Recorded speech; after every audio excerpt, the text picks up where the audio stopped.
Die Vader se onfeilbare ontvangs. In 'n wêreld wat vinnig oordeel en stadig is om te vergewe, wys die verhaal van die verlore seun vir ons iets ongelooflik. En dit is dat God se liefde nooit ophou nie.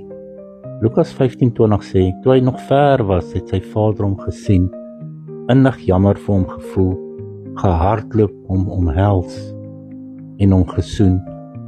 Al was hy verlore, was hy steeds 'n seun. Hy het sy plek by die Vader verloor, maar nooit sy identiteit nie. Net so bly jy God se kind, al voel jy soms baie ver. Onthou, jou sonde en mislukkings kan jou nie definieer nie. Die Vader se antwoord is altyd genade. Romeine 5:8 sê dat God bewys sy liefde tot ons daarin, dat Christus vir ons gesterf het, toe ons nog sondaars was. Jy hoef jouself eers reg te maak en skoon te kry, voor jy na God toe kom nie. Hy sê, kom soos jy is. Ek sal jou was, klee en jou verander en nuut maak. Efesiërs 2:8 sê, uit genade is julle gered deur geloof, en dis 'n gawe van God. Onthou, God se liefde laat jou nooit gaan nie.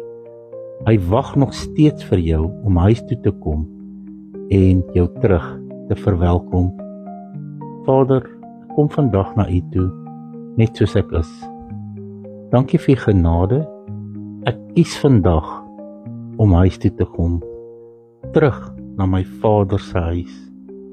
In Jesus naam. Amen.